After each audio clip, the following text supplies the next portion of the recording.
Hello, everyone, and welcome back to this week's episode of Positivity. We are so excited to have you here.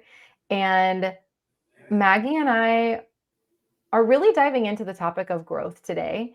And we're kind of in the middle of discussing this idea surrounding how when we need to grow, when we feel called to grow, when we desire growth, a lot of times there can be some life events or energy that kind of comes across our path where we feel like we're being shook a little bit, almost like things sometimes have to get more chaotic before we can reach the calm. Or sometimes we have to be able to see where things are in a little bit of disarray or where things are broken in order for us to really fix them. So we're going to dive into this a little bit more, but I feel like to highlight that kind of idea and where we're headed towards today, Maggie was just talking about an incredible analogy that I'm really excited for you to share again, Mags, because I have so many questions about that. And I'm kind of excited to see where it takes us. So Maggie was telling us a little bit about when she literally broke your arm, right?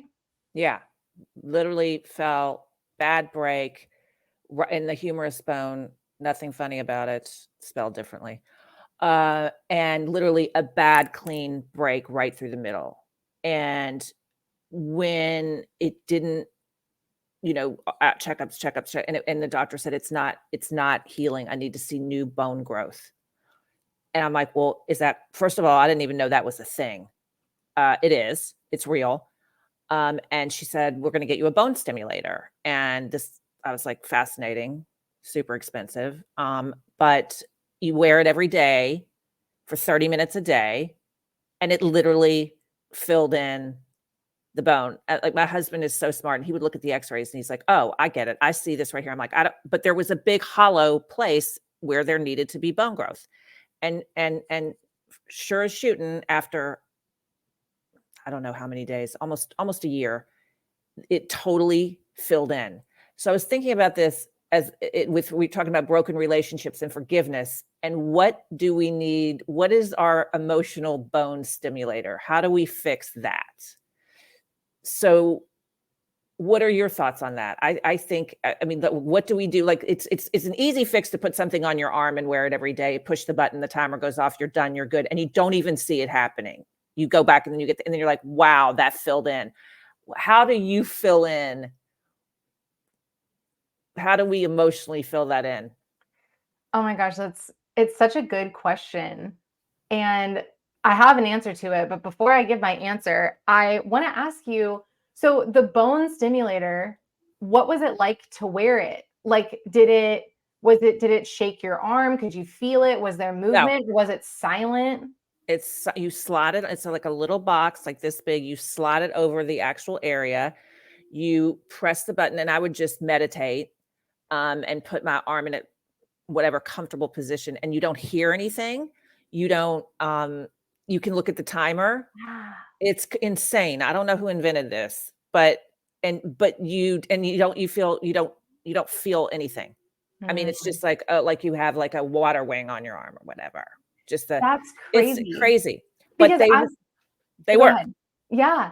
I was gonna say that, as you were talking about the bone stimulator, I'm thinking of one of those, I don't know what they're called, but they're these mats that you can stand on, and it starts shaking, like, really fast or vibrating, and you're actually burning calories, like, your body is burning calories because your muscles have to, Contract. yeah, contract in order to withstand the vibration, and so when you're asking me about how can we fill in those gaps emotionally, I feel like there are two ways we can fill in these emotional gaps for something that's broken. So, to give some examples, there could be a relationship between you and someone else that feels broken. There could be a certain dynamic that feels broken in your life, like the dynamic between you and money, for example, could feel broken. The dynamic between you and just receiving love or commitment could feel broken for you. There could also be a certain dynamic between you and your life purpose that feels cracked or feels broken. Like that's something you've never connected into, for example. So those are a few, but then we can also feel really broken within ourselves due to the past. For whatever reason, that's the other example I feel called to use is when we experience trauma in our past, which every single one of us has experienced trauma, whether it's a capital T trauma or a little t trauma, we've all had trauma. And when we have that trauma from our past, still connecting us to the present moment, if trauma is something we go back to through memory or through a trauma response, it's broken. It's a broken circuit because we can't really move forward and be present totally into the future if we're always feeling held back by something in our past. So felt called to give some of those examples. So how do we fill in the gaps between us being in the future feeling fulfilled and feeling like we can experience more joy and more peace and all of the good stuff, while also being in a place right now of that brokenness? I think there are two ways in which we can fill it in. The first way is we can fill it in consciously.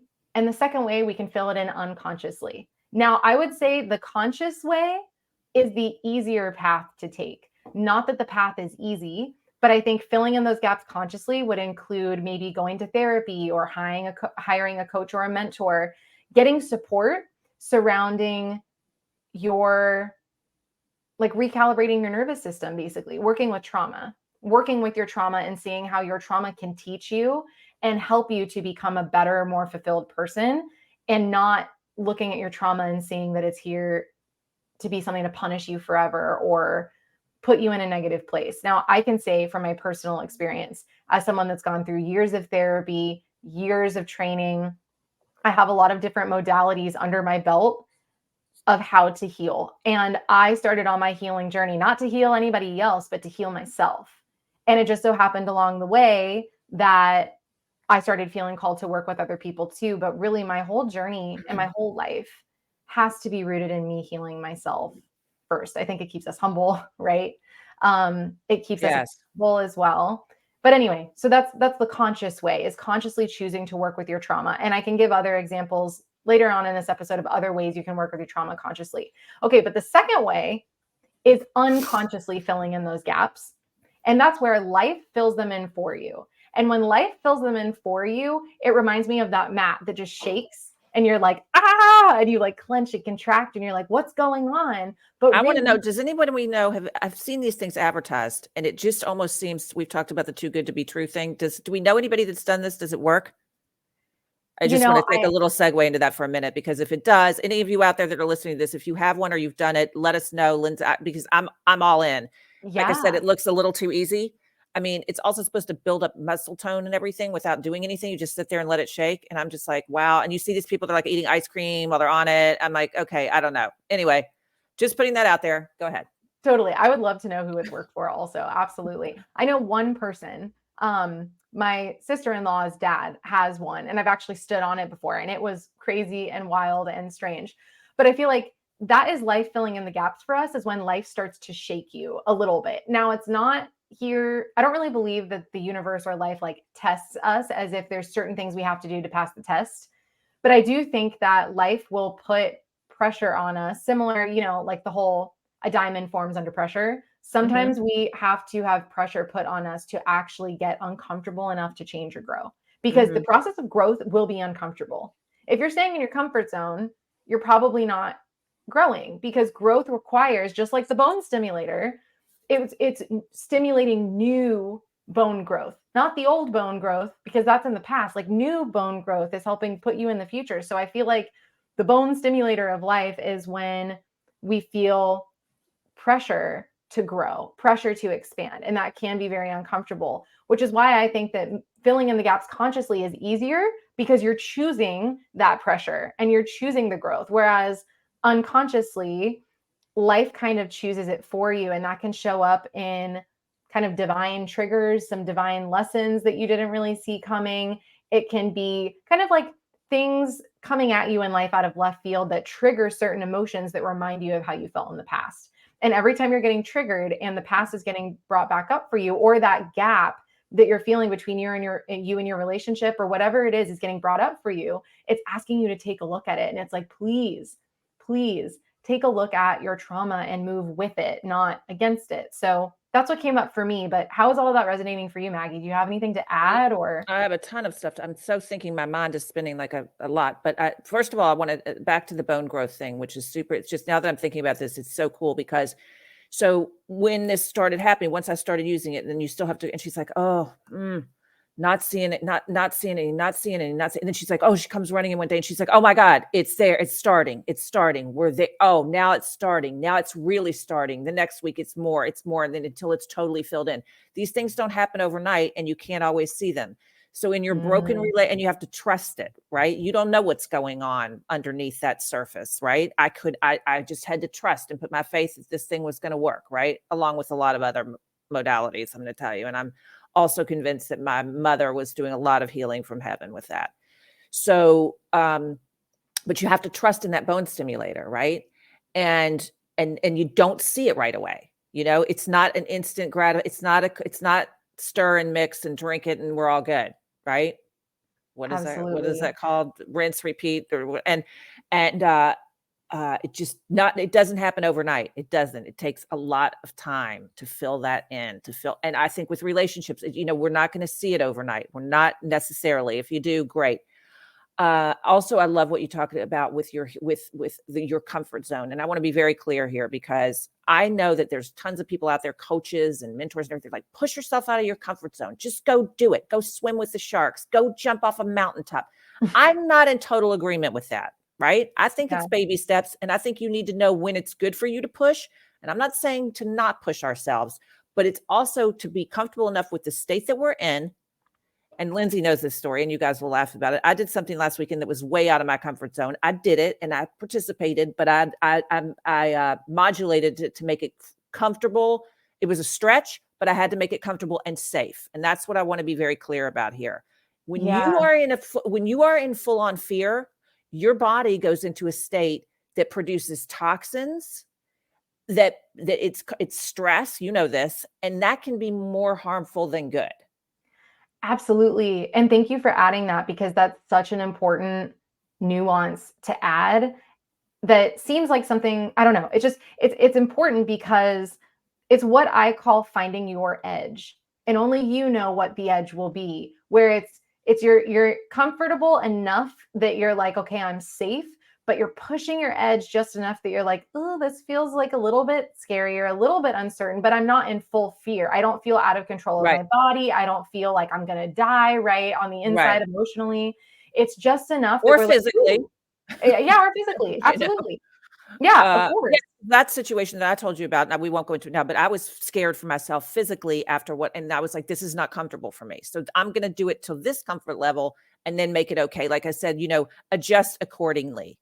It's like with yoga poses or with anything. It's better to do a small and do it and be good with yourself than to try and do something that's completely hazardous to you emotionally, physically, spiritually, whatever it is, putting yourself in a situation that, and somebody said to me, they're like, oh, you're just scared because this is out of your comfort zone. I said, listen, I push myself out of my comfort zone all the time in many, many ways, emotionally, especially. And I'm good with that. That's where I'm really strong. So just give me a break with what I've been through on the other stuff, because I'm doing baby steps. Right. Well, and what's in somebody else's comfort zone might not be in yours. So it might be easy for that person to say like, oh, well, this is outside of your comfort zone, but clearly they're feeling very safe in theirs. And that's great. That's awesome. But everybody's is different. Everyone's going to have their own edge. And that's why I really do like to advocate for, if you're going to dive into trauma-informed work or healing trauma, we are not meant to do it alone.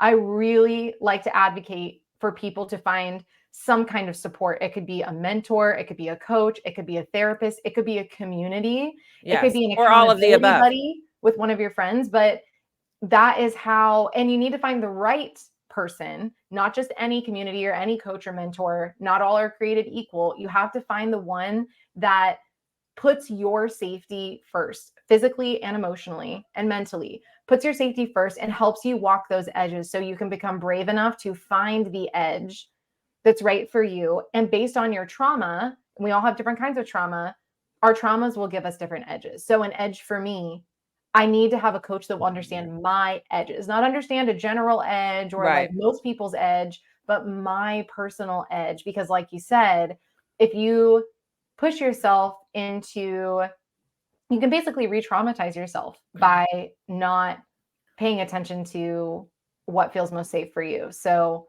yeah, definitely not making yourself unsafe, but pushing the edge of your comfort zone. Because then guess what? When we push our edge, our comfort zone grows. So we have Yes. more spaces that feel safe, more spaces that feel safe. And it's amazing to walk around in a life where there's a lot of safety. And that's ultimately what we'd like to what we would like to create in those gaps, right? So going back to what these gaps might be for us, whether it's personal or relational or past stuff, whatever it is, we want to try to reclaim that gap as being safe. So we explore that gap like a little tiny bit at a time and take it at our own pace or your own pace, whatever that could be for each of Yeah. us. Well, you had a situation years ago, and we don't need to, but it was something that was, and I'm sad because we were going to work together, and it was an interesting project, but it was also a very heightened project, and it just wasn't in a good space for you at the time. And you gave yourself the permission to say, you know what, this is not where I need to be, along with consulting people that are important to you and that you work with your I don't know, I hate this term team, but your peeps and everyone kind of, you first of all thought, this is not going to be good for me right now. This is not something I need to explore right now. Yeah. Right? Well, and I'm totally comfortable sharing the gist of it just to bring an example up. But Okay. yeah, there was a show when I was in New York City and I was acting. There was a show that was very heavy into a certain character's trauma, and I was playing the character that was going through this trauma.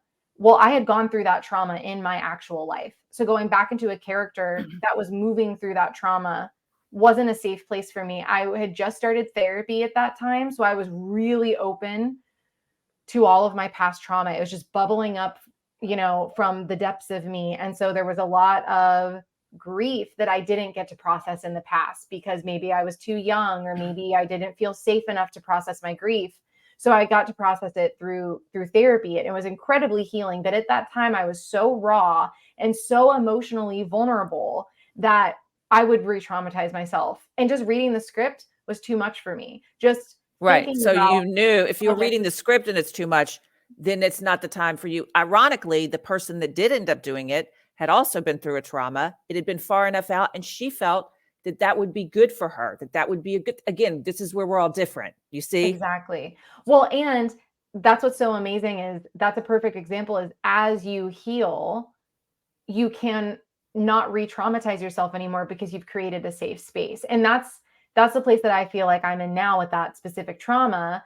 I feel like I could easily play a character and could revisit that because revisiting that in my past is now a safe place for me. Do I condone what happened to me? No. Does it feel good? Absolutely not. But when it comes up, I don't feel emotionally compromised. I don't feel physically unsafe anymore. I'm like, yeah, something that not so great happened to me in my past. It stuck with me for a long time. But now I feel confident enough to own my story and to share it. Right. That took a lot, years and years of healing on my part. And that's not a benchmark. I'm not saying anybody else should reach that point or that's the ultimate point you should get to. I have a lot more healing to do on my journey, but I think it's beautiful to see how things that you think can be so debilitating and might hold you back forever. That's how I used to feel. I actually have a certain sense of freedom about it now because of the healing I've gone through. Yes. And also you have to know this too. This is something I want to bring up. Sometimes I think you, like you said, knowing yourself and really and going in deep, that's the real thing that I think we're all on. I know that's the quest I'm on. I know something, and this is just interesting, and it just happened yesterday. My brother called and said he had sadly, one of our friend's parents passed away, moved on to a different realm, and he went to the service, and this girl came up to him and was asking, and she said, "Oh, please tell your sister, just give her a big hug, and I hope everything's great." Now, this is a woman that I think I've told this story before, but I know I've told you, Lindsay. I was the only, like, in school at a small private school. This girl came and passed out birthday invitations to the class, to everyone except for me, the African American girl, and another girl we were not the cool people. And I still, like, I remember it. I know what I had on. Now, this is ridiculous. Okay. I mean, this has been how many years, but in my mind, okay. And I was like, so it's, I was like thinking something nasty. And then I was like, oh my God, let it go. I'm not upset about that still. What I'm upset about is the trauma for me. That was a trauma for me as a young girl, right? But what's flashing forward is to what I'm feeling now in my life as that same that vulnerable little girl that doesn't know if she's going to be included or if somebody doesn't like her, or am I going to get ghosted? Am I not going to get the audition? So it's does that make sense? Totally. What do you have to say about that? Ooh, that is so interesting. So this ties into a conversation Sean and I were having this morning. That's why it's so like, wow, this is so interesting. Because I was meditating, as I mentioned to you earlier, Maggie. I spent a long time in meditation earlier. And basically I got to this point in meditation.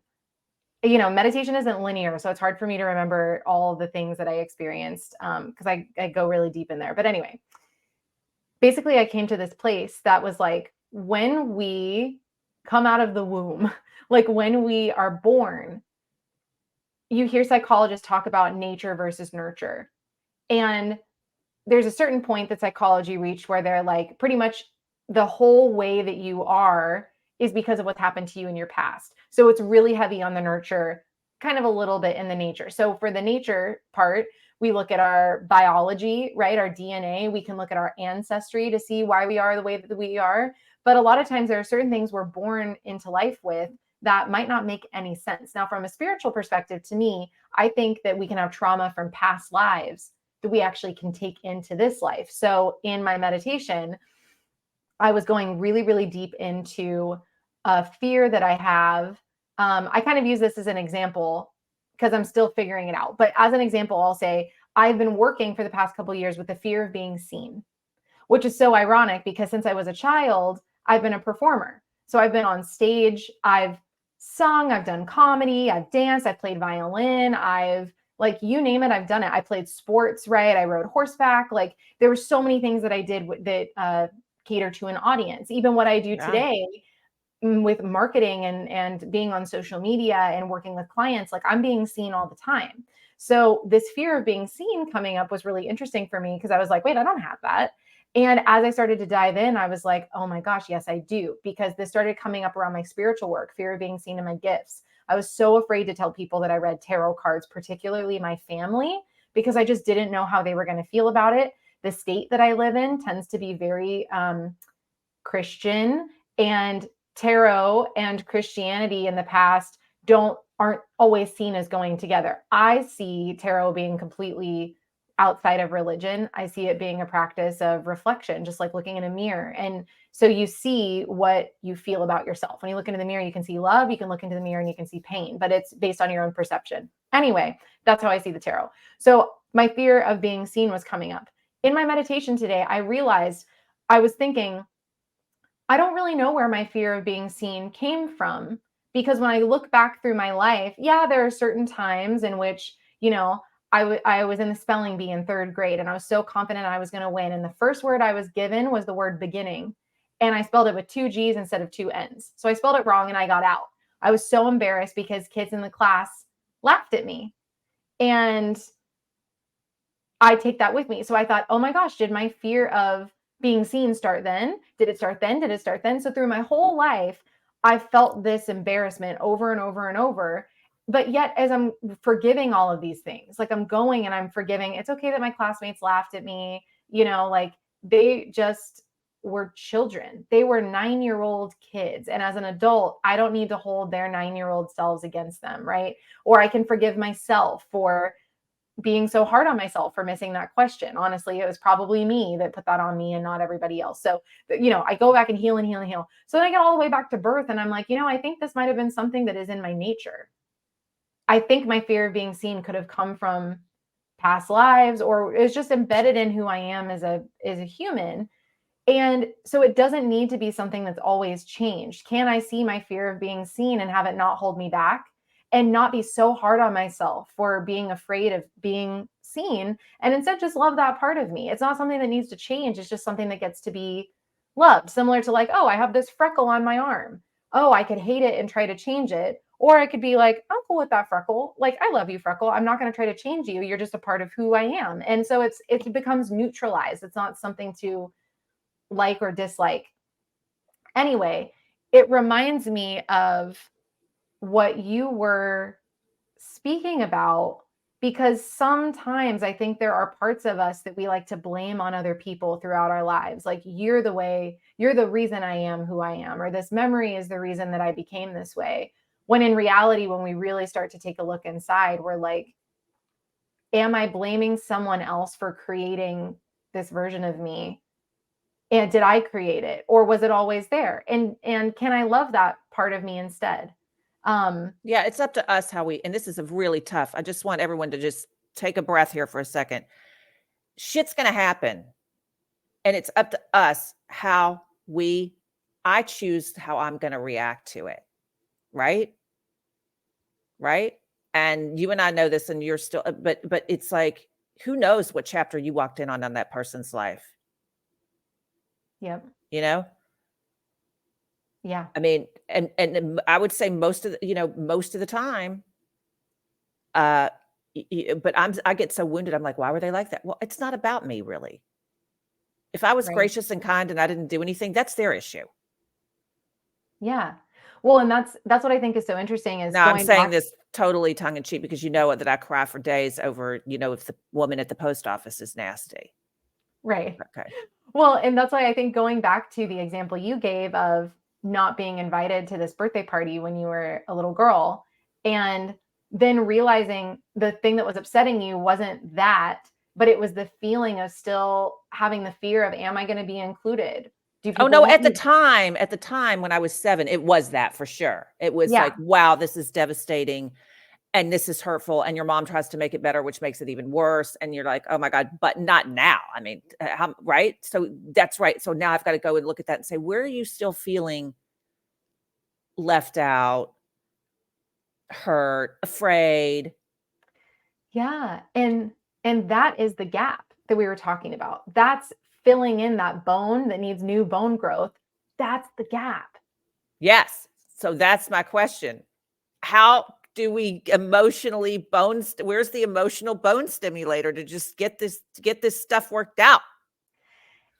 For me, I I personally, said to him, I said to the doctor, I go, "Can I put this on my head?"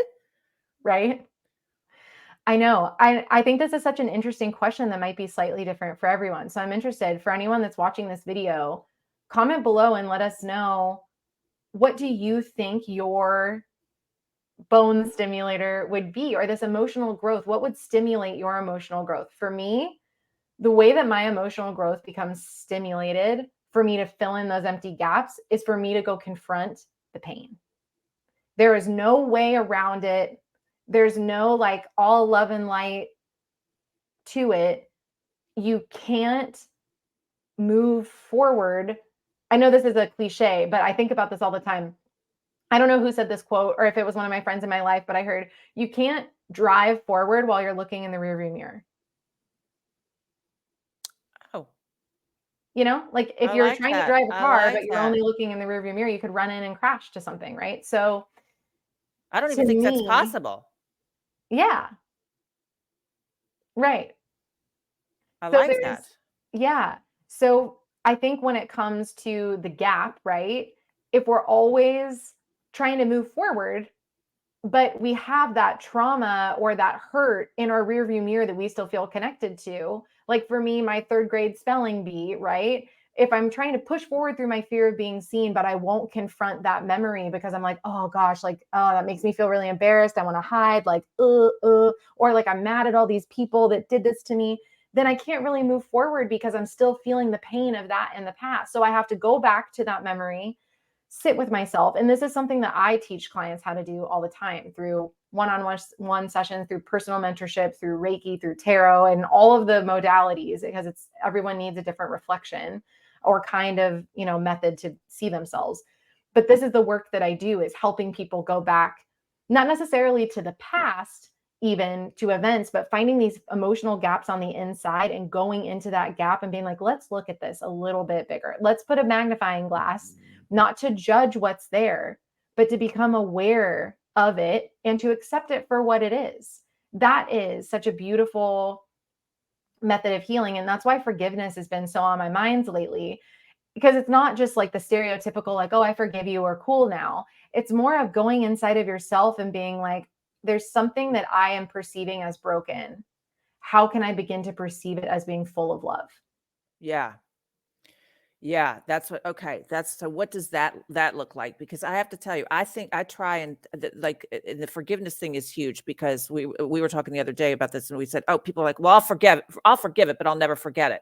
Well, then you're really not no, because you're putting that little post-it note up that says, "No, I'm really not going to forgive you." It's still in it's still there. What does ultimate forgiveness look like for you? And we don't have to get into can you give me a situation where you feel that you've totally forgiven and just totally let it go? There's a clean space where new bone has grown in and nothing and it's not broken anymore. Mm.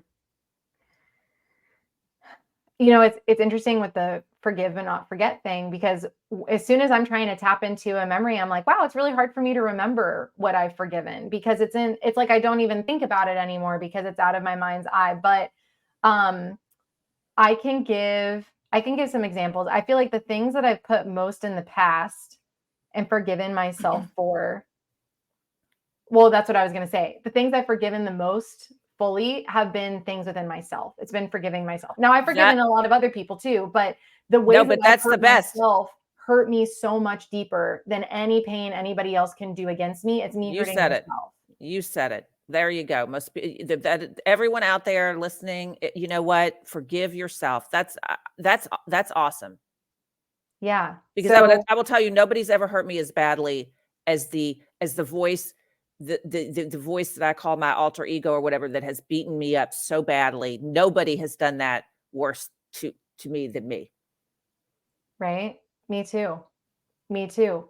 And I think that's really the case for so many of us. And I think that's exactly how we can look to the past and perceive trauma as being somebody else's fault, but we are the ones holding on to it. We are the ones that are reliving it. We are the ones that will not let it go. So we Yeah. are hurting ourselves, re traumatizing ourselves every single time that's coming up, and we're not turning it into love. Now, this is a very high level of emotional intelligence that we're talking about here, for us to recognize, like, it sounds very easy to be like, oh yeah, just like turn trauma into love, especially when it's really heavy traumas. Now, I won't share all my traumas with you, but I can tell you that I've moved through some very, very heavy trauma in my life. So I'm not coming here as somebody that's like, yeah, just pour some love into it. Like, I have worked with very, very deep wounds, from sexual trauma to abandonment to abuse to all sorts of things. So knowing that I can move into those spaces and allow them to be safe again, the first thing I want to say is that I didn't do it alone. Again, I have worked with therapists, I've worked with mentors, I've worked with massage therapists, chiropractors, I've changed my diet, I've changed my lifestyle, I've changed the kind of music I've listened to, movies I've watched, and it's a whole ebb and flow. Like, I have become a different person, and I've had to experiment with how to make my body feel safe. And really, it's come down to nervous system regulation is one of Mm. the number one things that we need, is for when our nervous system feels calm and feels safe, then our emotions can feel calm and feel safe. So for me, I had to create a lifestyle that made me feel so safe and so secure that I could dive into some really deep, dark shit in my feelings and my emotions. But I Yeah. could not dive into that emotional world if I didn't feel like I was in a safe place. So not just physically safe, but like, in my office, I always keep all of these blankets and pillows. I literally have a stuffed animal over here. This is my favorite stuffed animal, that sometimes if I'm feeling really stressed or nervous, hugging something very soft just makes me, it puts, even right now, it just puts me at ease. And and it doesn't matter about how it looks to the outside world, because this is me in my office, right? Like, I don't always have a camera on, but it's creating safe spaces. It's wearing clothes that make you feel safe in your body. And, I don't know, Yeah. drinking plenty of water, eating foods that make you feel good. So, there's all of that. But I think that this is a work in progress for all of us, really. And Yeah. Well, I'm going to say something when you just said something really cool about, yes, keeping things around. Interesting. Back to, I love, I love these visuals and I love to compare shit that happens in real life to emotional stuff. I don't know why. It just works for me visually, spiritually, it works. It's So so great. it's good, right? I like it. I told you I did this dragon boat race. For those of you out there who won't go into that, look it up. It's a thing. It's not going to be a thing for me moving forward. Anyway, I did it for a charity. But I put on that, and I'm a good swimmer, like a really excellent. I mean, I'm not Michael Phelps, but good. And I put on that life jacket, which of course you do because you're in a, that's just good judgment, right? But I put that thing on, and normally I'm very claustrophobic, and it felt so good. I felt so secure, like it was snug, but I was like, holy wow, I need to do this. Like, how can it literally calmed me down instantaneously. I was like, and I'm going to go ahead and say this. My husband hates this phrase. He hates it so much. Love you, honey. I was like, you got this, right? Because I had that life jacket on. So what's your emotional life jacket? Oh man, my emotional life Or you can jacket. have more than one. I'm just saying, I was just thinking about that. Like, what can I do the next time I walk into an uncomfortable situation or a stressful situation or a heightened situation? What is my emotion? I mean, obviously, you could look like a freak if you're walking in with a life jacket to an audition, right? People are like, Right. she's nuts. You know, the first thing that's coming to mind, and it's so Actually, that might be simple. kind of funny. It could be, yeah. You should try it. Let me know how it goes. Stay But tuned. You didn't get the call back. right. I think for me, my emotional life jacket, something I can always access, something that always makes me feel better, is breathing.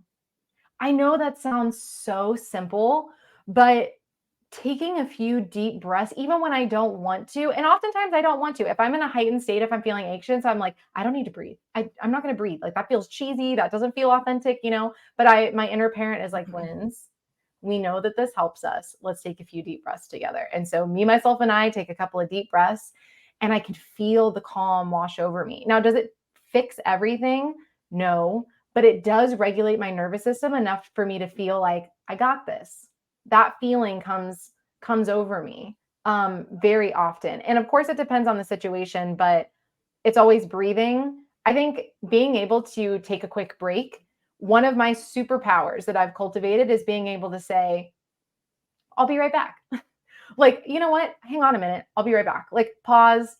Let me go outside and take a breath. Let me like go By the have a way, moment to myself. A yeah. pause and come back moment is really beautiful. Or I think the same thing if in conversation someone's asked me a question and I can feel the panic rising, it's I don't know.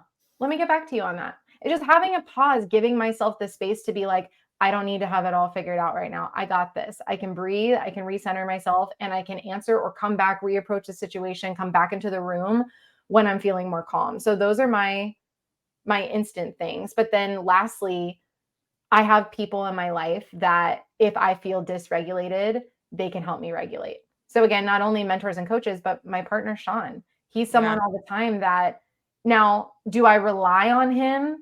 No, because there are times where he can't regulate me because he needs to be regulating himself. Like if we're in a disagreement or we're miscommunicating or he's having a stressful day in his world and I'm having a stressful day in mine, we might not be able to like link up all the time. So it's not something I rely on, but there are really beautiful moments where when he does have the space for it, I can ask his permission. Hey, do you have the space for me in this moment? Can you help me regulate?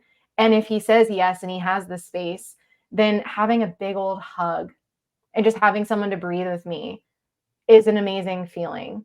And I think we can do this with many of our loved ones. But if there's not Sean, there's my bunny, right? I can get a big, soft, cuddly hug, or I will literally burrito myself in that blanket back here. I don't know what side of me it's on over here. Burrito myself in that blanket, and it's just the physical feeling of having a hug is so huge for me. So those are some of my go-tos. But what are yours? What are some of your kind of emotional life jackets?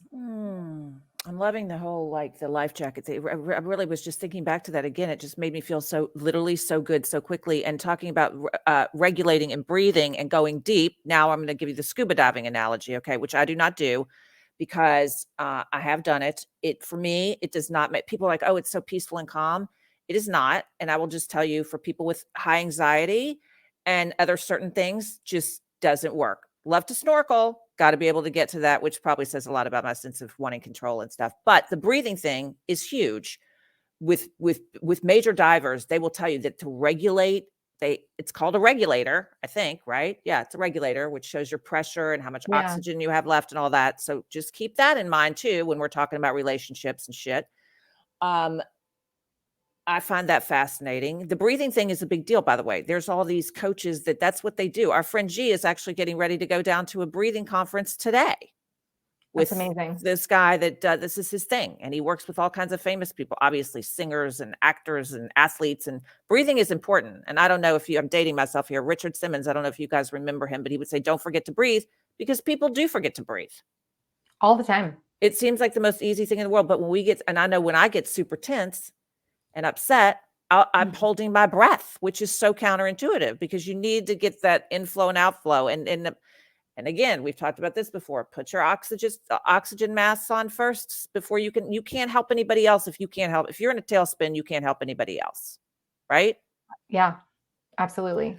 And most of the time, the way that we're breathing is very shallow.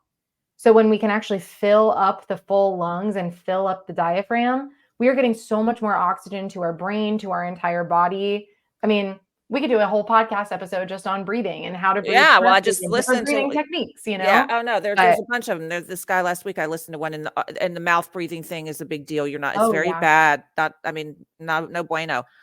That's a whole other thing. But I think that it's important to have these tools to protect yourself emotionally, like I said, emotionally, spiritually, physically. How do we do that?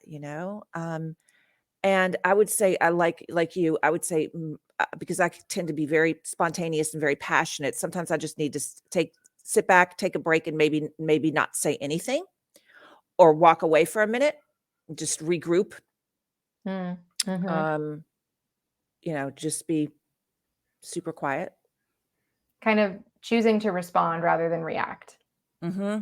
I think we can all use that, definitely. Careful response rather than reactive. Yeah. It's powerful.